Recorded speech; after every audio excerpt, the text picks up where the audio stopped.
Ya sí estamos en la mesa del desayuno con nuestro invitado, con quien tenemos una batería de muchísimas preguntas, el doctor Leonel Fernández, candidato presidencial del Partido de la Liberación Dominicana. Buenos días, Leonel, encantado. Buenos días, muy buenos días. Buenos días, qué bueno compartir con usted en el desayuno. Muchas gracias. Bienvenido. Bueno, yo no sé realmente por dónde comenzar, porque son tantas las preguntas y queremos abordar planteamientos del programa de gobierno, pero tenemos que referirnos al inicio, doctor Leonel Fernández, a la encuesta. A la encuesta Gallup, usted ayer señaló que realmente su puntuación es superior a lo que señala la Gallup. Como no ha sido publicada en ninguna otra encuesta reciente, ni de la Global, ni de la Penn & Schoen, ni de las otras encuestas que han trabajado en el país, es decir, ¿qué elementos tenemos, qué primicia hay con relación a eso en el sentido de su nuevo posicionamiento? Bueno, realmente se hizo una encuesta de la Global que fue publicada la semana pasada, y la relación es de 54% el PLD y el Frente Patriótico, y un 45% el PRD y el Acuerdo de Santo Domingo. De manera que la diferencia entre ambas coaliciones partidarias es de un 9% en favor del PLD y el Frente Patriótico Nacional. De tal suerte que yo diría que hoy día hay un despegue y una simpatía mayoritaria del pueblo dominicano en relación a lo que representa el PLD y el Frente Patriótico. La encuesta de la Gallup no recoge fielmente la situación. Y lo digo solamente por un dato, un hecho. El PLD ya había ganado en la primera vuelta electoral dos provincias de la región este del país. Había ganado Higüey y había ganado La Romana. Ganamos inclusive el municipio de San Pedro de Macorís. Y no ganamos la provincia por una muy escasa votación, por un margen muy estrecho. De manera que desde ya en la primera vuelta era evidente que el PLD tenía el control de la región este del país. Y sin embargo, resulta que en esa encuesta de la Gallup, el PRD figura como que tiene una ventaja de 10 puntos por encima del PLD, lo que es incongruente. Para al revés pasa lo mismo en el sur. ¿Qué hicieron ustedes para pasar hacia arriba? Bueno, ahí está el apoyo reformista, que es muy fuerte en el sur. Justamente donde el reformista resultaba más fuerte era en el sur. Y si se pueden examinar las votaciones del Partido Reformista en la primera ronda, se verá que donde mayor índice de votación registró fue precisamente en el sur. De manera que hay una explicación congruente de por qué el PLD y el Frente Patriótico en una segunda vuelta pasarían a un primer lugar, pero no así en la región sur, pero no así en la parte este. Porque en el este, desde ya en la primera vuelta, el PLD tiene una cómoda ventaja. Entonces no es posible que el PRD pueda figurar como que lleva 10 puntos de ventaja. Por consiguiente, aunque esa encuesta de la Gallup favorece al PLD, nosotros no estamos conformes, no nos sentimos identificados con esa encuesta, porque sabemos que los resultados incluso favorecen aún más al Partido de la Liberación Dominicana. Doctor Fernández, hay tantos temas que quisiéramos tratar con usted, pero yo no quisiera pasar a otro y hablar un poquito del programa de gobierno como una forma de oxigenar todo lo que ha sido la campaña, que es algo que nos interesa tanto a Ramón como a mí. Quiero hacerle en este momento un planteamiento doble. Me voy a tomar el tema del debate primero, y esta mañana en el programa de Julito, Tomás Hernández Alberto decía que el doctor Peña Gómez no iba a un debate con usted porque usted había traicionado al pueblo con la firma del Frente Patriótico Nacional. Hubo una pérdida de principios, hubo una traición a toda la ciudadanía que lo colocaba usted en otro ámbito, perteneciendo a un partido distinto, con una trayectoria limpia, o que no se había visto envuelto en hechos y en actos de corrupción. Mi primer planteamiento va en este sentido. Cuando usted está solo, cuando se hace una revisión, cuando piensa en las expectativas que se puede tener con miras al 30 de junio, ¿usted piensa que ha perdido sus principios con el objetivo de ganar las elecciones el día 30 de junio a través de la firma de este Frente Patriótico Nacional? Y la segunda parte sería, ¿por qué piensa así, haciéndose íntimamente un examen, por qué piensa que el doctor Peña Gómez no aceptó finalmente el debate? Porque se siente traicionado, como lo dijo el señor Tomás Hernández Alberto, porque por razones temperamentales iba a tener una posición de desventaja dentro de la realización del debate, o porque el tema de la corrupción, que es al cual usted hace más hincapié, podría convertirse en un terreno muy escabroso para desarrollar. Mira, Yaina, yo creo que a algunos amigos del PRD les hace falta una cierta chispa de inteligencia. Si en realidad el doctor Peña Gómez no quiso debatir conmigo porque supuestamente traicioné al pueblo dominicano debido a que recibí el apoyo del doctor Balaguer, esa habría sido una magnífica tribuna para el doctor Peña Gómez evidenciar eso ante el pueblo dominicano. Si el doctor Peña Gómez vive realizando cruzadas en favor de la justicia y en favor de los derechos de los pueblos, si yo hubiese traicionado la conciencia ciudadana y al pueblo dominicano, si yo hubiese sido un traidor, ¿qué mejor escenario para el doctor Peña Gómez que ir a un debate conmigo y poner en evidencia que yo soy un traidor? Obviamente que de eso no es que se trata. Yo creo que el doctor Peña Gómez rehuyó el debate simple y llanamente porque no estaba en condiciones de debatir conmigo. Esto a mí me desagrada decirlo, porque podría generarse la impresión como de una cierta petulancia o de una cierta arrogancia intelectual que no va con mi carácter ni con mi temperamento. Pero yo he venido estudiando y examinando al doctor Peña Gómez en todos sus pronunciamientos y en toda su carrera política. Y yo debo decirte que el doctor Peña Gómez es monotemático. Quiere decir, es un hombre de un solo tema. Y el tema único y exclusivo del doctor Peña Gómez es el antibalaguerismo. Si tú lo sacas del concepto Balaguer, el antibalaguerismo, el doctor Peña Gómez se queda sin discurso. Yo he dicho que hay como una especie de necesidad para el doctor Peña Gómez de la supervivencia política del doctor Balaguer. Si no hay Balaguer, no hay Peña Gómez. Peña Gómez se alimenta políticamente de la presencia pública del doctor Balaguer. Yo he dicho inclusive que ni siquiera es un antibalaguerismo, porque esto estaría sustentado en razones de principios. Y el doctor Peña Gómez ha elogiado innumerables veces al doctor Balaguer por su inteligencia, por su olfato político, por su calidad de táctico natural. Es decir, lo ha elogiado a todo lo largo de su carrera política. El doctor Peña Gómez, por consiguiente, no es un antibalaguerista, porque tenga convicciones y principios que lo coloquen en esa postura. El doctor Peña Gómez y el PRD fundamentalmente es un partido, digamos, balaguerófago.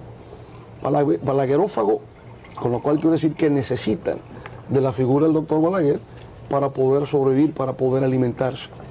Yo recuerdo que el profesor Bosch en una ocasión decía que cuando vivió en Cuba había algunos intelectuales que no tenían de qué escribir y naturalmente para ganarse la vida tenían que escoger el tema que ellos sabían iba a tener una cierta repercusión o importancia en la opinión pública porque era algo aceptado por todo el pueblo cubano, la figura de José Martí. Estos intelectuales no es que se sintieran tan identificados con Martí, es que necesitaban utilizar el nombre de Martí para escribir y poder cobrar por eso. Entonces en Cuba le llamaron los martífagos, es decir, los que se comían el cadáver de Martí.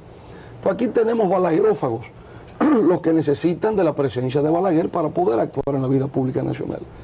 El doctor Peña Gómez ha hecho de la figura de Balaguer la razón de ser de su vida política. Pero cuando tú examinas lo que ha planteado a lo largo de su carrera política, te das cuenta que es un hombre, digamos, que no tiene conceptos muy claros acerca de la economía nacional. En este mismo programa yo lo desafié en una ocasión para que discutiéramos la conexión que hay entre economía, Estado y sociedad en el modelo socialdemócrata y si eso era viable para un país como la República Dominicana. Yo he dicho que el doctor Peña Gómez siempre se ha sentido más deslumbrado por las personalidades internacionales, de por lo que esto significa o representan en el plano político y económico, que por tanto él podía venir aquí a la República Dominicana y hablar de su amistad con Bruno Kreisky, con Olof Palme, con Willy Brandt, pero desconoce la historia de la socialdemocracia en Alemania, en Austria, en términos económicos y de su viabilidad posible para un país del tercer mundo. Yo he dicho, porque estoy absolutamente convencido de eso, que el doctor Peña Gómez es un buen narrador. El doctor Peña Gómez hace descripciones, sabe utilizar metáforas astrológicas. Él habla de que es un astro con luz propia, un líder de las galaxias, a veces utiliza metáforas oceánicas, pero el doctor Peña Gómez no conceptualiza. El doctor Peña Gómez no sabe abstraer, no tiene la capacidad para concatener y establecer vínculos conceptuales entre economía y política. Y en un debate habría estado forzado necesariamente apelar a conceptos que pudiera graficarlos y ser entendibles con un poder de síntesis que él no tiene. Porque el doctor Peña Gómez, cuando empieza a hablar, necesita todo el tiempo del mundo. Al no tener poder de síntesis, al estar un debate sometido a una reglamentación, a una normativa aceptada por ambos candidatos, es obvio que en ese debate iba a ser irremisiblemente derrotado. Entonces su derrota iba a ser doble. Iba a ser ante la opinión pública, porque se iba a evidenciar como un hombre carente de una conceptualización acerca de los problemas nacionales y el aporte de soluciones, y en segundo lugar iba a ser derrotado en las urnas, de manera que al terminar las elecciones su desprestigio y su descrédito como líder iba a ser realmente abrumador. Por eso yo creo, Yana, fundamentalmente que eludió el debate. Si hubiese sido porque me descalifica, porque fui traidor, qué magnífica tribuna, ya quisiera yo encontrar a alguien que haya traicionado al pueblo dominicano y que me dé la oportunidad de demostrarle públicamente que ha sido un traidor.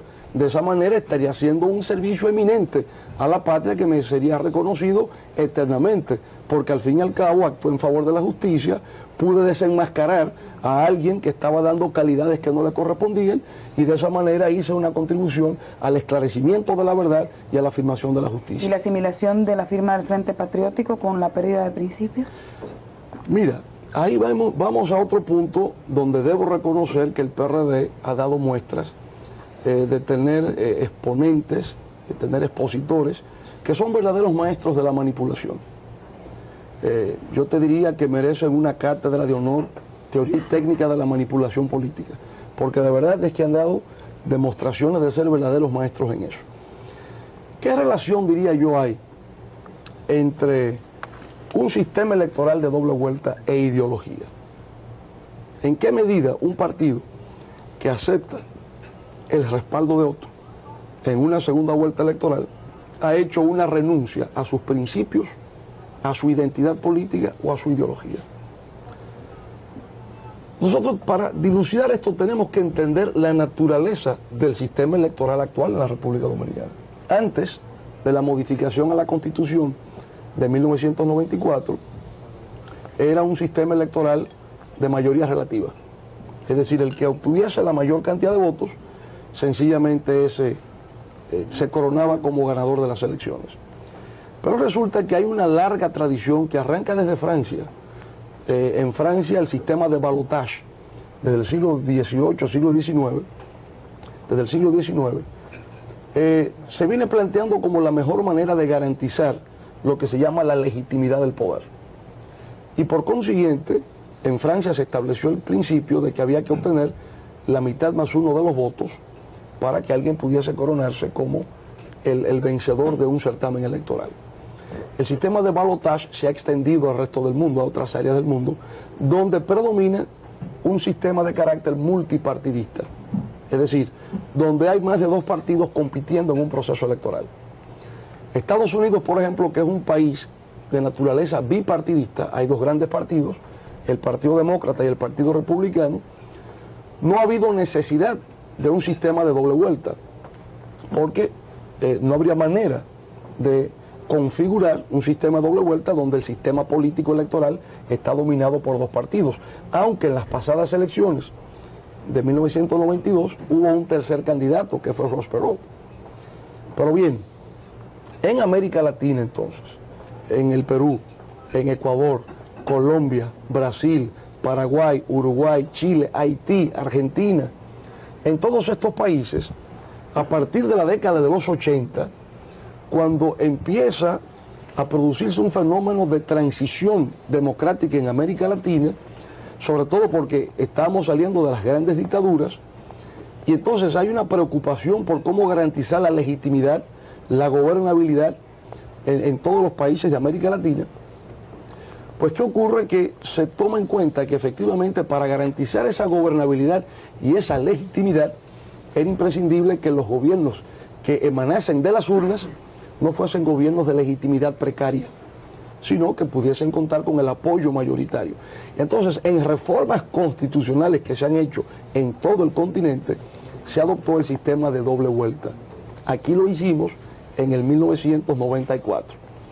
El doctor Peña Gómez, que firmó el pacto por la democracia, donde se planteaba la reforma a la Constitución y donde se planteaba la reforma al sistema electoral para plantearse la doble vuelta, ha dicho que eso es una cruel injusticia. Que es una injusticia cruel para impedir que él llegue al poder. Y yo he dicho, pero bueno, si es una injusticia cruel para él, también lo es para mí. Porque para ganar tengo que ganar exactamente igual que él, con el 50% más uno. De manera que si es una injusticia de doble vía. Es igual para los dos. No se trata de un privilegio. Yo creo que es mucho el obtener el 50% más uno de los votos. Pero ¿por qué él dice que es una cruel injusticia? En el fondo Yagna lo dice porque sabe que su techo electoral llegó a un 46%. Porque todos los que iban a votar por su candidatura ya lo hicieron en la primera ronda electoral. Porque él está consciente que el PRD y el Acuerdo de Santo Domingo estaban compelidos a ganar en la primera vuelta. Que si no ganaban en la primera vuelta, era absolutamente imposible que ganasen en una segunda ronda electoral. Por eso es que habla de cruel injusticia. Ahora, ¿por qué es imposible al PRD ganar en la segunda vuelta? Justamente porque aquí emerge el fantasma del antibalaguerismo. Toda una carrera política cimentada en el antibalaguerismo, el balaguerismo le iba a salir de venganza en algún momento.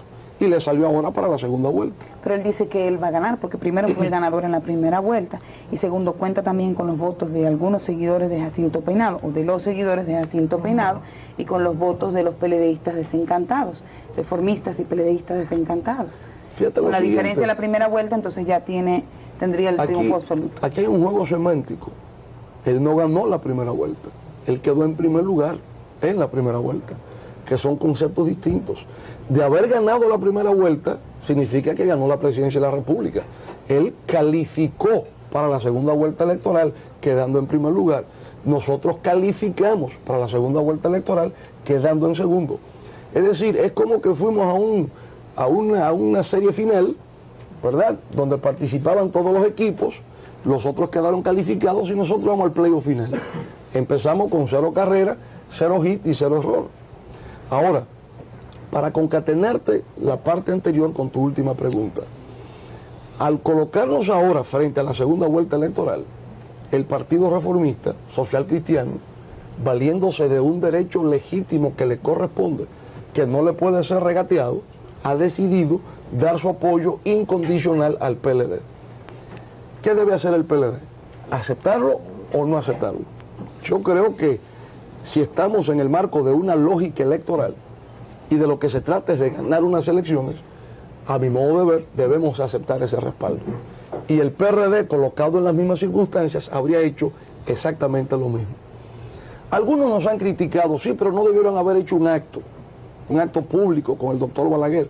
Bueno, y si no hacemos el acto público, ¿qué hubiera pasado? Desde la primera vuelta electoral, el PRD nos estaba atacando, que el PLD no tenía identidad propia, que estaba siendo financiado por el anillo palaciego, que estaba entregado en brazos de reformismo, que yo me había subido sobre unos zancos, que yo era un pequeño políticamente, me había montado sobre los zancos del Partido Reformista. Entonces los ataques ya estaban dados desde la primera vuelta electoral. No nos íbamos a liberar de esos ataques si no hacíamos el acto. Por consiguiente lo asumimos como un acto de responsabilidad, pero al mismo tiempo que es un elemento político fundamental. El PRD en el fondo atacó la realización de ese acto porque si no lo hacíamos, ellos sabían que se produciría una dispersión del voto reformista, porque los reformistas no habrían sentido que recibieron directrices claras de su líder, de su figura paradigmática, el doctor Balaguer, y ante la ausencia de directrices claras del doctor Balaguer en un acto público, ellos habrían interpretado que estaban en libertad de irse con quien ellos hubiesen preferido. Entonces, en el fondo, al cuestionamiento del porqué del acto público hay una malicia. La malicia de, ustedes lo hicieron, eso es una traición, pero ustedes no querían que lo hiciéramos para que el voto se dispersara en favor de ustedes. Entonces, para un malicioso, malicioso y medio, ¿verdad? Es decir, estamos claros de cuál es la situación que se está dando. Ahora, renunció el PLD, que era tu pregunta original, Yagna, renunció el PLD a sus principios constitutivos. Renunció el PLD a su identidad, renunció el PLD a su credo ideológico. No, el PLD sigue siendo el mismo. El PLD no ha renunciado a la lucha contra la corrupción. Y no como dijo el doctor Peña Gómez, que hay que luchar contra la corrupción de hoy. No, no. El PLD es contra la corrupción de hoy, contra la de ayer y contra la que pueda venir, porque es un problema de principios de lucha contra la corrupción. Yo no la circunscribo en el tiempo, nosotros no tenemos corruptos favoritos, es contra cualquiera que haya actuado lesionando los intereses del pueblo dominicano. Ahora, que nosotros entonces perdimos nuestra identidad por el hecho de haber recibido el apoyo reformista, y el PRD conserva la suya, aunque su candidato a la vicepresidencia sea Fernando Álvarez Bogal. Es decir, las imputaciones que ellos nos formulan a nosotros no tiene validez para ellos. El PRD no pierde su identidad porque el contraalmirante Jiménez Hijo está en el PRD, porque Elías Wessing y Wessing está en el PRD. Ellos no la pierden.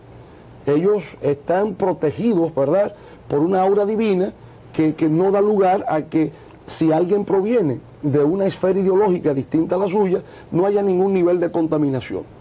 Pero bueno, entonces alguien diría, están inoculados contra el virus de la derecha. Pero yo me preguntaría, ¿y están también inoculados contra el virus de la izquierda? Por tanto, ya la teoría de la revolución inminente del amigo Fafa no tendría aplicabilidad en el Acuerdo de Santo Domingo. Ya las concepciones de la revolución albanesa de Enver Hoxha no tendrían aplicación en el Acuerdo de Santo Domingo. El librito rojo del camarada Mao a través del PTD no tendrían aplicación en el Acuerdo de Santo Domingo. Es decir, vamos a estar claros, el frente, el Acuerdo de Santo Domingo es una coalición de partidos de carácter heterogéneo. El Frente Patriótico Nacional es una coalición de partidos de naturaleza heterogénea. Hay de todo. Hay partidos de naturaleza conservadora, como es el Partido Reformista Social Cristiano, y hay partidos también de avanzada, como el Padre Toño, el grupo que representa a Max Puig. Y nadie ha perdido su identidad, nadie ha renunciado a lo que estime su espacio. El Partido Reformista no ha dicho que cuando nos dio su apoyo renunció a sus convicciones social cristianas, no lo ha dicho. El doctor Balaguer no ha dicho que ha renunciado a lo que él ha sido y a lo que él es políticamente. Cada quien representa lo suyo. Un tratadista de asuntos electorales expresó de manera muy gráfica y muy inteligente lo que significa desde el punto de vista político el sistema de la doble vuelta. En una primera vuelta, los electores votan con el corazón, porque votan por su candidato predilecto. En una segunda vuelta votan con la razón, porque ya no está su candidato predilecto y tienen que votar por el otro, porque su partido quedó descalificado. Ahora, ¿qué es lo que irrita al PRD? ¿Qué es lo que molesta? ¿Qué es lo que realmente les afecta? Bueno, les afecta el hecho de que el respaldo del doctor Balaguer no se dio a ellos y se dio al PLD. Un respaldo que ellos se procuraron, porque ahí están todavía las páginas de los periódicos con la tinta fresca, primera plana, donde el doctor Peña Gómez anunciaba que se iba a reunir con el doctor Balaguer tratando de procurar su apoyo, aunque él tenía sus dudas, porque intuía como que el doctor Balaguer ya tenía compromisos preestablecidos. De manera pues, que yo no veo por qué hay que confundir y desorientar al electorado dominicano, introduciendo un elemento de debate que nada tiene que ver con un sistema electoral. El sistema electoral es multipartidista, de doble vuelta, y lo que hay es que ganar el 50% más uno. Y los votos son diversos, son múltiples, son heterogéneos, y el político que participa en el marco del sistema para ganar unas elecciones tiene que tener amplitud de miras y capacidad para concertar. Ellos que atacaban al PLD de que no tenía vocación concertadora, de que no tenía capacidad para concitar alianzas, ahora el PLD le ha respondido concertando la más poderosa alianza política electoral que haya habido en toda la historia de la República Dominicana. Y eso, Yaina, es lo que nos va a facilitar el triunfo del próximo 30 de junio y va a evidenciar que el PRD y el Acuerdo de Santo Domingo perdieron estas elecciones porque su candidato y su líder tuvo desde el principio una estrategia electoral inadecuada para este sistema electoral que estamos aplicando por vez primera en la República Dominicana. Bueno, pero la conformación del frente es cosa del pasado, doctor Fernández. Yo quisiera irme un poquito al futuro, un tanto parodiando al licenciado José Manuel Paliza, más allá de junio, y tratar de abordar cosas de los programas de gobierno que lamentablemente no fueron a debate, pero que en un discurso que aparece publicado, que usted pronunció, aborda algunas cosas. Y quisiera comenzar con la parte de la corrupción, donde usted enumera una serie de medidas como la Contraloría, como la presunción del enriquecimiento ilícito, como lo del fiscal especial. Y quiero tratarlo en conjunto, muy especialmente porque uno de los ataques que han utilizado los contrarios de ustedes es señalar que la alianza lo que busca es la impunidad del llamado anillo palaciego, que lo compran por la vía del Frente Patriótico. Es decir, ¿cómo se va a enfrentar la corrupción en su gobierno, la pasada, la presente y la futura? Mira, yo te voy a decir algo, digamos, que tiene que ver un poco con el carácter y la personalidad de los dos candidatos, para referirme a esto. Porque yo entiendo que también en una competencia electoral está el factor humano, las condiciones de cada quien. Yo he testimoniado siempre respeto y admiración por el doctor Peña Gómez, digamos, por aportes que estimo él ha hecho al proceso político en la República Dominicana. Nunca he militado con él. Cuando estuve en el PRD siendo un adolescente, ingresé al PRD en el año de 1971, cuando pasé al colegio universitario en la UAS, lo hice por el profesor Bosch, porque venía de una familia boschista.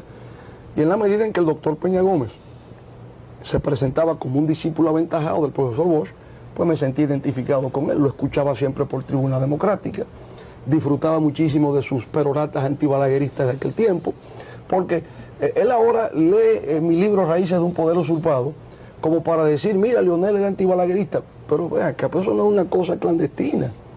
Eso se lo dije yo al doctor Balaguer. Yo me inicié en la actividad política porque me sentía distanciado de usted. Yo no creo que haya habido ningún joven de nuestra generación que haya tenido inclinaciones políticas que inicialmente no fuera en una postura contraria a la del doctor Balaguer. Este país pasó por una revuelta en el año de 1965, una intervención militar. Eso dejó una efervescencia en la juventud dominicana, de debate, de crítica, de lucha.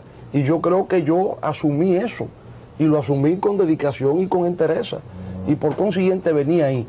Entonces, ahí estábamos en el PRD en el 71 y en el 73 nos fuimos al Partido de la Liberación Dominicana. Él quedó como figura principal del PRD. He visto su trayectoria, no he estado vinculado a él, identificado con él, pero lo respeto. Creo que es un político profesional, ha hecho una labor desde su punto de vista. Bien. Pero ¿qué ocurre? Que hay una debilidad como político en el doctor Peña Gómez. La debilidad, digamos, de sus vínculos de amistad. Y yo creo que es una debilidad que tiene consecuencias políticas. Yo, por ejemplo, le he dicho recientemente que él es un preso de confianza de Carlos Andrés Pérez, de Salvador Jorge Blanco y de Fernando Álvarez Bogado. He dicho que a pesar de que recientemente el Tribunal Supremo de Venezuela dictó una sentencia condenatoria contra el expresidente Pérez por comisión de actos ilícitos en perjuicio del Estado venezolano, él continúa sus vínculos estrechos con Carlos Andrés Pérez, hasta el punto de que los principales asesores de su campaña electoral son enviados de Carlos Andrés Pérez, gente de su círculo íntimo, como es Tito Zambrano y un señor apellido Seijas, que viene a reunirse con la cúpula dirigencial del PRD en La Romana para trazar su estrategia de campaña electoral. De manera que hay un nexo íntimo entre el doctor Peña Gómez y Carlos Andrés Pérez, para citar un caso. Cuando yo le digo eso, de que él es un preso de confianza de Carlos Andrés y de Jorge Blanco, los vínculos con Jorge Blanco son demasiado conocidos para tener que explayarnos en eso aquí, empezando por el secretario general del partido y jefe de su campaña electoral, ¿verdad?, que era del círculo íntimo de Salvador Jorge Blanco y su vocero principal, no solamente en la campaña electoral que llevó a Jorge Blanco al poder, sino que fue secretario de la presidencia y por tanto su vocero más autorizado. El doctor Peña Gómez reacciona frente a este señalamiento que yo le hago, diciendo que él es un hombre solidario y que él es un hombre consecuente con sus amigos. No importa que sus amigos hayan sido condenados por el Tribunal Supremo de Venezuela por la Comisión de Actos de Corrupción, su relación de amistad está por encima de cualquier condenación que haya habido por la Comisión de Actos Ilícitos. El pueblo dominicano dice, mejor solo que mal acompañado. Yo no estoy obligado a una amistad que al fin y al cabo se ha convertido en un perjuicio para una colectividad humana. Pero ese es el doctor Peña Gómez. ¿Qué ocurre conmigo? El hombre que yo más he admirado, el hombre con quien más me he sentido vinculado desde el punto de vista de las ideas, es el profesor Juan Bosch. Ha sido mi maestro, es mi maestro, y de quien más he aprendido. Pero resulta que en el 1994, con ocasión del proceso electoral, yo entendía que mi deber y mi obligación era proteger la imagen histórica del profesor Bosch. Y que por tanto creí que su última participación electoral efectiva era en el año de 1990. Después del 90, era mi parecer, el profesor Bosch no tenía por qué, digamos, inmiscuirse en las lides electorales. Era mi parecer, lo conversé con él en privado. Profesor, pienso que mi deber y mi obligación de lealtad frente a usted es contribuir a preservar su imagen histórica. Por tanto, no considero apropiado una participación suya como candidato. Fuimos a una plenaria del Comité Central. Y en esa plenaria del Comité Central, yo y 3 compañeros más del partido, fuimos los únicos que dijimos, profesor, entendemos que usted no debe ser candidato.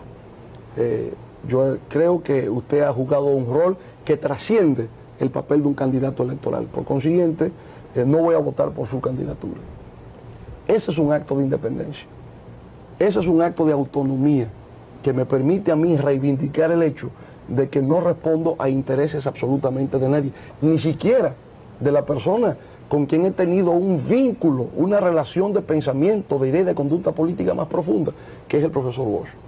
De manera que si yo fui capaz de distanciarme en ese momento del profesor Bosch, ¿qué no sería, verdad, con otros grupos o con otras personas que no tengo vínculos de esa naturaleza? Yo actuaré en función del interés supremo de la República Dominicana. He dicho, por supuesto, que como jefe de la rama ejecutiva no me correspondería a mí iniciar persecución judicial contra nadie, porque esas no son atribuciones judiciales que me corresponden.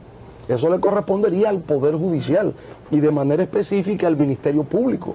Y yo he dicho, para caer en tu pregunta, de que incluso soy partidario de la independencia del Ministerio Público, de que el Ministerio Público en la República Dominicana, tal como se está dando una tendencia en América Latina, fundamentalmente hoy día lo encontramos en Colombia y lo encontramos en Perú, el Ministerio Público es independiente.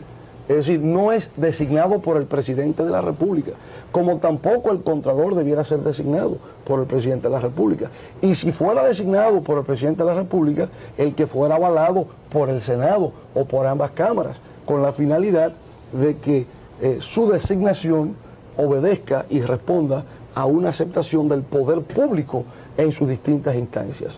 Entonces, se requiere un hombre de independencia de carácter, que sepa distinguir entre la amistad y lo que es el interés nacional, y al mismo tiempo el que tenga una claridad de visión de cómo deben funcionar las instituciones. Por eso yo pedí el debate con el doctor Peña Gómez. Pero ¿cómo lograr que funcionen las instituciones en este país cuando ya forma parte de nuestra cultura el depender de un gobierno elitista, cuando siempre la última palabra la tiene el presidente de la República? ¿Cómo variar este concepto que tiene el pueblo y al que no hemos acostumbrado a través de toda la historia, de los años en los que hemos vivido dentro de la democracia? Pero sin que se me olvida la parte restante de la pregunta, ¿no? Del problema judicial en correcto, conjunto. Porque creo que va concatenado de alguna manera u otra. Yana observa el fenómeno de la cultura política, pero yo creo que en la actualidad hay una especie de consenso a nivel nacional de que ya este estilo tradicional es inadmisible y que ya esta manera de conducir la vida pública en la República Dominicana ha llegado a una fase de agotamiento. Y la gente lo que reclama es que se produzca un cambio. Yo no creo que en este país la gente está conforme con que haya corrupción, sea del Partido Reformista, sea del PRD, sea del que fuere. Hay una inconformidad frente a la impunidad que ha generado el fenómeno de la corrupción. Entonces, mientras el doctor Peña Gómez y el PRD se mantiene en el plano de la denuncia selectiva, porque nunca hablan de los de ellos, sino que formulan acusaciones selectivamente, no presenta un plan para nada. El PLD ha pasado del plano de la denuncia a presentar planes concretos para la solución de problemas.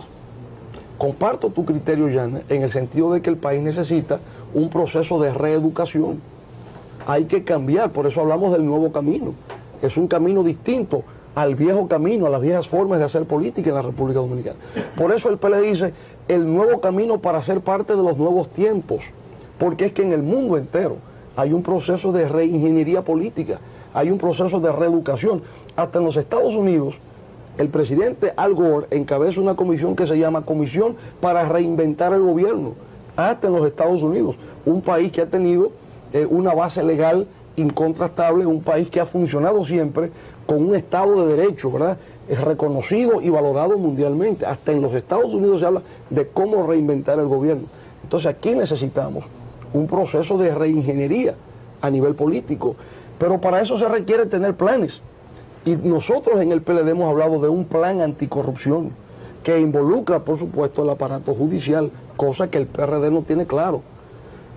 En el caso, digamos, del aparato judicial, como parte de ese mecanismo de reforma, modernización del Estado y de reingeniería de nuestras instituciones públicas, nosotros hemos dicho, por supuesto, terminar por conformar el Consejo Nacional de la Magistratura, pero yo he planteado inclusive la necesidad de establecer una cláusula de transitoriedad para que los jueces que sean designados en las actuales circunstancias por la Suprema Corte de Justicia en las distintas jurisdicciones nacionales sean sin embargo jueces por 4 años, hasta tanto se cree la Escuela Nacional de la Magistratura y se promulgue y se ponga en aplicación la ley de carrera judicial, que es lo que va a garantizar un poder judicial independiente. Entonces ahí tendríamos jueces definitivos, jueces inamovibles con carácter de permanencia, pero serían jueces egresados de la Escuela Nacional de la Magistratura y habría un estatuto jurídico definiendo el perfil de esos jueces, pero al mismo tiempo tendríamos ahí un estatuto protector en términos sociales, con mejoría salarial, con sistema de seguro social, sistema de pensión de vejez, sistema de seguro médico, una serie de facilidades para que la persona que se vaya a dedicar a ser juez de carrera, pues lo haga siempre, ¿verdad?, con altura, con dignidad, y sienta que es una labor de prestigio y una labor que honra al que ocupa un cargo de juez, cosa que no tenemos. Un poder judicial independiente es una forma, digamos, de poder rehabilitar las instituciones públicas en la República Dominicana, conectándolo inclusive con la economía, porque hay muchos potenciales inversionistas que no acaban de establecerse en la República Dominicana porque desconfían de la manera en que opera el sistema judicial. No hay, digamos, la suficiente capacidad técnica, no hay el sentido de equilibrio, el factor corrupción está pesando ahí. Mira, la prensa de hoy recoge un acontecimiento de carácter judicial que se produjo ayer, que yo me doy cuenta tiene mucho que ver con las deficiencias de nuestro sistema. El juicio contra el periodista Juan Bolívar Díaz. Si me permiten, como digresión, pero ya que estamos en el tema, porque hay acusaciones ya contra ustedes, contra el frente. Sí, mira, Juan Bolívar Díaz y yo somos amigos, independientemente de su postura política. Es una persona a quien aprecio en lo personal y admiro como profesional, aunque por supuesto él tiene sus convicciones políticas y tiene su posición. Pero cuando yo veo lo del juicio, y es un área, digamos, que yo he cultivado, porque dentro de mi ejercicio como abogado, una de las áreas que más he ejercitado tiene que ver justamente con la ley de expresión y difusión del pensamiento, con la ley 6132, o lo que lo llamamos el derecho de prensa. Cuando yo veo eso digo, este es un problema serio, porque me doy cuenta que no es que Generoso Ledesma no tuviese el derecho de incoar una acción judicial por lo que él estima pudo haber sido una expresión que atacase su honor y su consideración como ciudadano. Él tiene derecho, o sea, las normas legales nuestras lo facultan a él para poder incoar cualquier acción judicial si se siente lesionado por una acción cometida por otro. En este caso, él imputa a Juan Bolívar el haber incurrido en un acto de difamación porque en su libro supuestamente hace referencia contra Generoso. Lo que me cuestiono es la forma de conducción del proceso. Yo creo que si ha habido pedimentos formales por parte de los abogados de la defensa para que hubiese un reenvío por tal o H consideración, si incluso le han solicitado un reenvío para que el propio prevenido pudiera presentarse a una próxima audiencia, yo creo que para garantizarse el legítimo derecho de defensa, el juez Severino debió haber reenviado esa audiencia y haber garantizado el debido proceso de ley. Para mí hay un problema, digamos, de carácter técnico procedimental. Yo había tenido experiencias parecidas con el juez Severino. Es decir, en el sentido de que como abogado de la defensa había hecho pedimentos de reenvíos o pedimentos para solicitando medidas de instrucción y el juez Severino procedió a conocer el fondo del proceso. Y yo creo que si no estaban dadas las condiciones para ventilarse el fondo del proceso y hay pedimentos formales de reenvío o de solicitud de medidas de instrucción para garantizar el equilibrio en un proceso judicial y garantizar el derecho de defensa, debió haber acogido, digamos, la petición de los abogados de la defensa. Yo lo estoy diciendo desde un plano técnico, desde mi condición de abogado. Ahora yo veo que se le ha dado como un matiz político y se dice que el problema del Frente Patriótico, yo digo, bueno, ¿y qué tiene que ver el Frente Patriótico con esa decisión que ha tomado el juez Severino? Porque particularmente yo no tengo nada que ver con eso.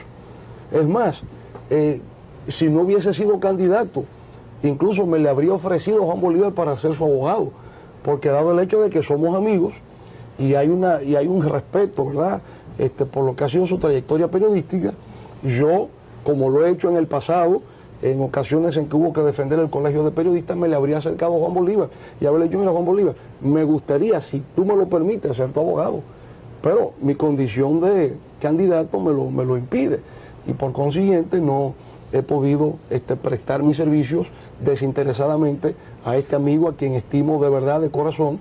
No lo digo, digamos, por alguna manera sacar provecho político, es algo sincero y de corazón que además él lo sabe, con él y con su familia. Entonces, la situación del amigo es dolorosa en el momento. No es grave porque él va a recurrir a la sentencia y por consiguiente hay una suspensión de ejecución de la sentencia del magistrado Severino. Y yo creo que cuando se conozca en la Corte de Apelación y eventualmente en la Suprema Corte de Justicia, se darán cuenta de que efectivamente la sentencia podría ser casada por el hecho de que hubo vicios en la conducción, no se observó el debido proceso de ley, se conoció el fondo sin que hubiera lugar para que se escuchasen las peticiones formales de los abogados de la defensa. Pero volviendo, para mí, ¿qué es lo que esto significa? Trascendiendo el caso aislado, individual, de que se trata del amigo y periodista Juan Bolívar Díaz, con otro amigo también, Generoso Ledesma. Bueno, para mí lo que pone en evidencia es la fragilidad del sistema judicial dominicano. Para mí lo que pone en evidencia es la precariedad y la crisis con que opera el sistema judicial dominicano. Un juez egresado de la Escuela Nacional de la Magistratura no conduciría un proceso de esa manera. Yo creo que tendría una amplitud de miras como para darse cuenta de que hay que garantizar, ¿verdad?, el equilibrio de la defensa. Y yo estimo, no es una crítica específicamente al magistrado Severino que quiero hacer, sino en abstracto a la conducción de un proceso judicial. Entonces, todo eso hay que renovarlo. Yo incluso he hablado de cómo hay que reestructurar la infraestructura física de todos los tribunales del país. Eso es un verdadero caos, eso es un verdadero desorden lo que está ocurriendo a nivel de la justicia dominicana. Entonces, ahí habría que hacer labores muy específicas, muy concretas, que tienen que ver con cuanto he planteado. Pero además, en el aparato de la administración pública hay que aplicar la Ley de Servicio Civil y Carrera Administrativa como una manera de profesionalizar la burocracia dominicana. Pero yo he hablado también de que esa Ley de Servicio Civil y Carrera Administrativa es la mejor manera de combatir la corrupción, porque va a dar un estatuto y un perfil a nuestros funcionarios y empleados públicos, estabilidad, seguridad, sentido de continuidad. Mi suerte en la administración pública no está condicionada a que ganó el PLD o ganó el PRD o ganó el Reformista. Yo soy un funcionario o un empleado público de carrera, protegido por una ley. Ganó el PLD, no importa que yo sea del PRD, continúo en mi puesto. Lo único que se va a requerir es que sea una persona honesta, que sea una persona laboriosa y que además sea una persona con vocación de servicio, ¿verdad? Todo eso es lo que se va a requerir para ejercer la función de empleado o funcionario público. Pero viene lo otro. Hemos hablado del establecimiento de una ley de presunción de enriquecimiento ilícito, que fue la otra parte de tu pregunta, Ramón. ¿Por qué razón?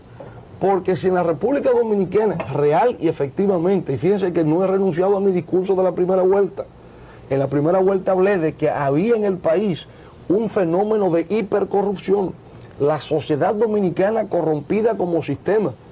Frente a ese fenómeno de hipercorrupción que se expresa de manera más amplia en los ámbitos de la administración pública, se requiere una ley del rigor y la severidad que establezca una presunción de enriquecimiento ilícito cuando no haya armonía entre el estándar de vida que tiene un funcionario y sus niveles de ingreso o su patrimonio declarado al momento de asumir la función.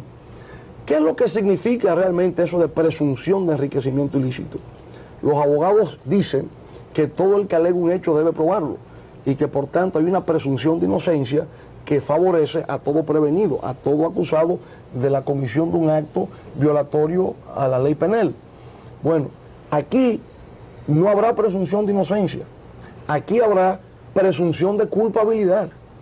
Yo voy a presumir que usted es culpable de la comisión de un acto lesivo al patrimonio del Estado y le va a corresponder a usted probar su inocencia. Aquí habrá un fardo del principio universal de la prueba. Todo el que alega un hecho de probarlo, no.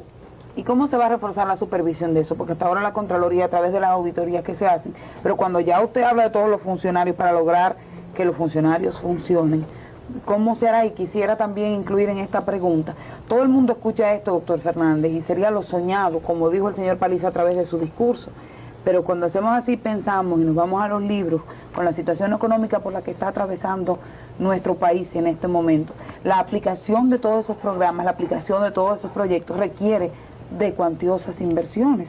Entonces, ¿qué va a pasar? Ese buen deseo de hacer cosas no podría quedar desestimado en el camino cuando empeore, a su vez, como un boomerang se devuelva, empeorando la situación económica porque se han invertido recursos para el mejoramiento. Le estoy hablando no con ánimo de pesimismo, sino en base a la situación económica actual y el manejo que se pueda dar a esos fondos, de manera que no acabe lesionándonos más.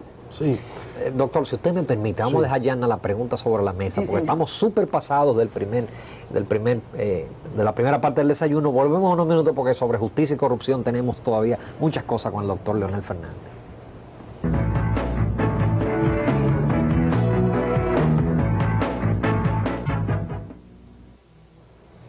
Ya estamos de vuelta en nuestro desayuno de hoy mismo, hoy sosteniendo una conversación muy interesante con el candidato presidencial del Partido de la Liberación Dominicana del Frente Patriótico Nacional, doctor Leonel Fernández. Se ha dejado una pregunta, Ana Tintero.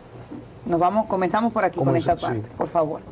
Bueno, estábamos hablando de lo de la justicia, ¿verdad? Y el hecho de cómo enfrentar el problema. Y el aspecto económico para hacer eficiente todos esos programas y la aplicación de los mismos. Correcto.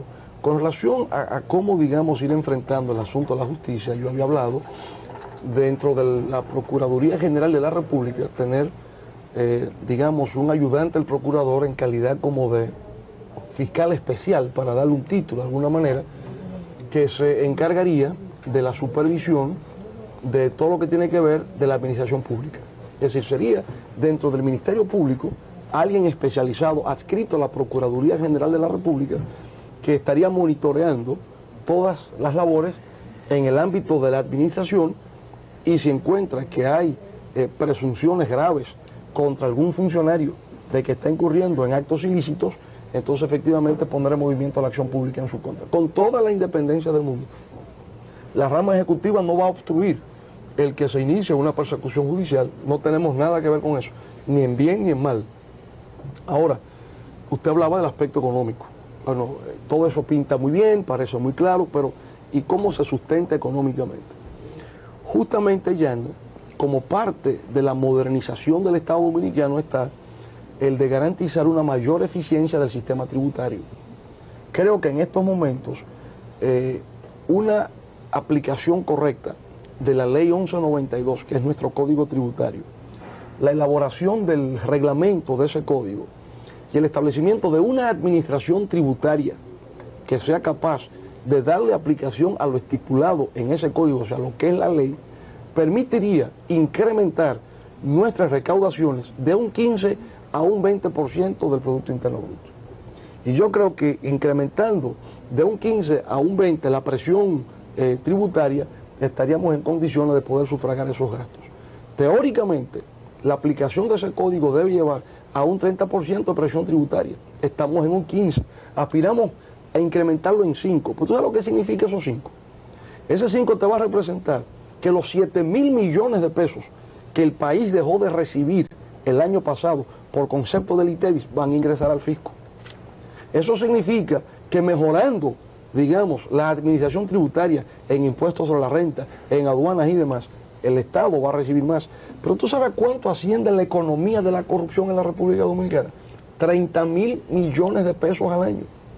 Es el único país del mundo donde la economía de la corrupción excede el presupuesto nacional. Entonces, justamente Esos son los cambios que queremos introducir en la sociedad dominicana. Porque en la medida en que incrementemos la capacidad de recaudación con una administración tributaria eficiente, estamos entonces en capacidad de cumplir con la promesa que hemos hecho frente al pueblo dominicano. Aparte del control para prevenir la corrupción. Por supuesto, porque es una mezcla de reforma del Estado, capacidad de recaudar, porque todo va combinado, o sea, son reformas integrales, no aisladas. Aisladas no tienen sentido, desconectadas no tienen ningún nivel de aplicación práctica. La reforma tiene que ser concebida y aplicada con sentido de integralidad. Entonces, en este caso, yo te digo, hay que mejorar sensible y notablemente la capacidad de recaudación del Estado, sobre todo en un momento de transición como estamos, donde para el año 2005 habrá un sistema de libre comercio en el hemisferio occidental y por consiguiente la apertura de nuestros mercados obligaría a una reforma de la ley arancelaria. Los ingresos fiscales del Estado serían menos por aduanas que por aplicación del Código Tributario a nivel interno. Entonces, esos niveles de recaudación tienen que hacerse más eficientes porque es lo que nos va a permitir financiar el proyecto de desarrollo. Una vez un economista dijo que la civilización tiene un costo y el costo de la civilización se llama impuestos. Y efectivamente el problema de cómo desarrollar la República Dominicana tiene que darse por la vía de mejorar nuestro sistema de recaudación, no establecer nuevas leyes impositivas, no es promulgar nuevos gravámenes, el país no los necesita, es incluso simplificar los que hay, es incluso hasta eliminando algunos impuestos si se quiere, para facilitar el cobro e incrementar las recaudaciones fiscales. Entonces, los recursos, Yana, potencialmente están ahí, los recursos están ahí. Lo que ocurre es que necesitamos un aparato estatal que sea capaz de atraer esos recursos y aplicarlos en el marco de una política de desarrollo nacional. Eso en parte responde a las inquietudes del discurso del licenciado Paliza con el problema fiscal. Pero ya todavía dentro del ámbito judicial, doctor Fernández, ¿ha habido temor con el problema de la conformación del Consejo Nacional de la Magistratura? Y quizá eso ha impedido que se conforme tras 2 años de la reforma constitucional. La sociedad civil ha insistido participar y se saca siempre como ejemplo que el éxito de la presente Junta Electoral es que fue conformada entre los partidos, pero también con la sociedad civil. En caso de usted resultar electo, usted va a ser presidente también del Consejo Nacional de la Magistratura. ¿Está usted dispuesto a afrontar ese tipo de compromiso, de escuchar a la sociedad civil para seleccionar la Suprema Corte de Justicia? Pero no solamente para eso, estaremos dispuestos a escuchar a la sociedad civil para todo.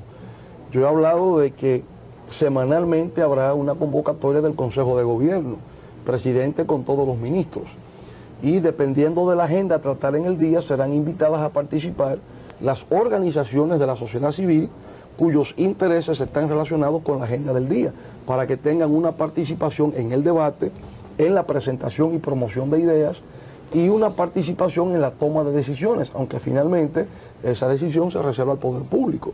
Por vía de consecuencia, en el Consejo Nacional de la Magistratura hay que necesariamente consultar a la sociedad civil, y en este caso yo considero que la sociedad civil a la que hay que consultar fundamentalmente es al Colegio de Abogados, a la Asociación Dominicana de Abogados, a las facultades de Derecho, porque aunque el criterio viene del Consejo de Hombres de Empresa,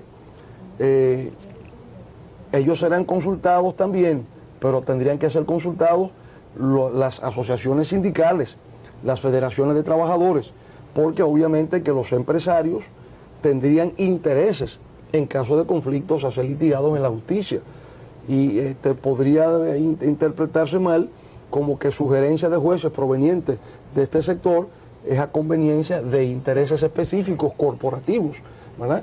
Entonces, en ese sentido hay que tener también, guardar las proporciones. Yo creo que las facultades de derecho, el Colegio de Abogados, las asociaciones profesionales están en mejor condición para poder opinar sobre esto, porque es su área. Yo incluso he dicho que es una lástima que la composición orgánica del Consejo Nacional de la Magistratura en la República Dominicana no se haya despolitizado por completo, como existe en el Consejo Supremo de la Magistratura en Francia. En Francia el único político es el presidente de la República. Después, ¿quiénes integran el Consejo de la Magistratura? 3 jueces de la Corte de Casación, 3 jueces de las Cortes de Apelación y 3 juristas eminentes, profesores universitarios o tratadistas, doctrinarios del derecho, son los que integran el Consejo Supremo de la Magistratura. Aquí, como ustedes ven, es político, no solamente el presidente de la República, presidente del Senado, presidente de la Cámara, un senador, un diputado, y los únicos que son propiamente del ámbito judicial son el presidente de la Suprema Corte y otro juez de la Suprema Corte. Entonces, aquí tuvimos un problema. Se le quitó al Senado la designación de los jueces para despolitizarlo, pero al pasarlo a un Consejo Nacional de la Magistratura, cuya composición orgánica es mayoritariamente política, aunque avanzamos porque lo hicimos, digamos, semicolegiado, es decir, va a pasar de este Consejo a la Suprema Corte y finalmente será la Suprema Corte la que va a designar el resto de los jueces a nivel nacional. Yo habría preferido una composición orgánica más análoga a la que actualmente existe en Francia. Pero en todo caso, volviendo, digamos, al espíritu de tu pregunta, obviamente que la sociedad civil será consultada y tomada muy en cuenta para la designación de los jueces de la Suprema Corte, porque estimo que lo que permite la fortaleza de un sistema democrático es precisamente la búsqueda del consenso y la consulta a las distintas instituciones del sector privado o sociedad civil. Lamentamos muchísimo no tener más tiempo, pero antes de irse, yo quisiera, en actitud conciliadora, así como fue el señor Paliza, arreglar unos amores, ¿eh? Yo no lo dice así jocosamente, como una forma de responder al interés de toda la ciudadanía. Y quiero referirme finalmente, doctor Fernández, a lo dicho por el doctor Peña Gómez ayer, precisamente antes de que se llevara a cabo el almuerzo de la Cámara Americana de Comercio. Él le retira su amistad. Él dice que no va a perdonarle nunca el hecho de que pusiera una silla vacía y pusiera en duda la limpieza de lo que fue su administración en el ayuntamiento. Hizo alusión y acusaciones directas a que en administraciones peledeístas sí ha habido corrupción. Citó el caso de la Universidad Autónoma de Santo Domingo y del Ayuntamiento de la ciudad de Santiago. También ha dicho que se habla de planteamientos que son más bien planteamientos pseudonacionalistas y artificios, lo que hace el Frente Patriótico con relación a la injerencia, porque cuando ustedes llevaron su protesta a Washington alegando fraude en las elecciones del 90 estaba muy bien, pero que ahora que ellos se quejan lo tratan como una especie de traición. Ante todas estas imputaciones, que él nunca le había aceptado un cargo al doctor Balaguer, que sin embargo usted sí le había aceptado un cargo y al final no supo cumplir con su deber. Ante todas estas imputaciones, retirándole su amistad, diciendo que nunca más lo va a perdonar, ¿qué usted tendría que decirle? ¿Qué responde, doctor Fernández? ¿Qué mensaje pueden ustedes como líderes políticos en los cuales está depositada o estará depositada la confianza del pueblo dominicano? ¿Qué le pueden decir a la nación? A una nación que tiene derecho, como he dicho muchísimas veces, a votar por el mejor candidato, cuando no pueden entre ustedes salvar las diferencias que tienen. ¿Qué va a pasar después del 30 de junio en este país? Además de eso, perdón, doctor, decirlo en 2 minutos o 3 a lo claro. Hay varias cosas, digamos, envueltas en tu pregunta, Yana. Yo te diría, porque he visto hoy, el doctor Peña Gómez hacía algunos días que venía tratando el tema, de que yo le acepté un cargo a Balaguer o tal o cual cosa. No, mira, yo fui abogado de oficio, auxiliar de la justicia ante la segunda Cámara Penal, simple y llanamente porque quería hacer una contribución con personas privadas de su libertad en la acusación de casos criminales que no tenían abogado para pagar. Y durante 6 años fui abogado de oficio. Y te diría, y esto no como un acto, insisto, de arrogancia personal, es que el doctor Peña Gómez me conduce a esos linderos. Defendí centenares de presos. Nunca a un preso que defendí se le condenó. Es decir, cada vez que asumía la defensa de una persona acusada a la comisión de alguna imputación criminal en esa segunda Cámara Penal, centenares de presos preventivos, nunca absolutamente perdí un caso porque todo el que defendía era descargado, era declarado en libertad. Entonces aquí me dicen ahora que no cumplí con mis deberes, eso me obliga a buscar los centenares de expedientes donde no solamente se ve que di calidad por ellos, sino en todos los casos sentencia de descargo. Yo creo que debe ser el único abogado de oficio que ha postulado en una Cámara Penal donde nunca se le condenó a un preso que defendiera. Yo creo que el doctor Peña Gómez, obviamente, cuando hace esa referencia no sabe lo que está diciendo porque él tiene un título de doctor en Derecho, pero él nunca ha pasado por un tribunal. Y por tanto nunca ha postulado, nunca ha defendido a nadie y no sabe lo que es un abogado de oficio. Él dijo en una locución que transmitió a Radio Guapa en Puerto Rico, él dijo, porque me enviaron los compañeros la cinta de su grabación allá, que yo había sido nombrado abogado de oficio por un pacto político que se dio entre el PLD y el Partido Reformista Social Cristiano. Yo me reí muchísimo con eso, porque yo no voy a sonreírme mucho. Yo gozo, ¿verdad?, con estas cosas que hace el doctor Peña Gómez y el PRD. Porque tú te imaginas lo que significa un pacto político para nombrar a alguien abogado de oficio. Ahora descubre que no fue Balaguer sino Jorge Blanco, que fue en la época de Jorge Blanco que yo postulé como abogado de oficio ante la segunda Cámara Penal. Entonces ahora tiene que echar hacia atrás. Ahora, fíjate lo que ocurre. El doctor Peña Gómez está demostrando como mucha hipersensibilidad. Y eso para mí es preocupante, porque me hace perder mi sentido del humor. Él me acaba de llamar pata de palos. En una locución reciente, dice, Leonel está montado sobre unos zancos del Partido Reformista, no es más que un pata de palos. Y yo cuando lo leo en la prensa, lo que hago es que me río con eso, porque eso no puede provocarme más que hilaridad. Sin embargo, el hombre se me irrita, se molesta. Ayer, por suerte, nos dimos la mano. Yo creo que eso disminuye la tensión, pero si hay un enojo, una irritación o una enemistad de parte del doctor Peña Gómez, le pido respetuosamente que me conceda perdón y espero que esa enemistad no dure más allá del 30 de junio. Bueno, muchísimas gracias al doctor Fernández. Muchas cosas se quedaron, pero afortunadamente la próxima semana lo tendremos de nuevo. Ya está fijado el día y ahí cerraremos con broche de oro la campaña. Gracias, doctor Fernández. Yo cierro muy contenta porque logré algo, ¿verdad? Logré muchas cosas buenas. Muchísimas gracias, doctor, por haber estado con nosotros. Ya tendremos oportunidad de hablar en ese sentido con el doctor Peña Gómez, porque a fin de cuentas el país seguirá después del 30 de junio. Somos dominicanos, somos hermanos, y dentro de ese clima es que tenemos que seguir viviendo, porque es para beneficio nuestro, y eso es lo que buscamos cuando vamos a votar cada 4 años. Gracias por haber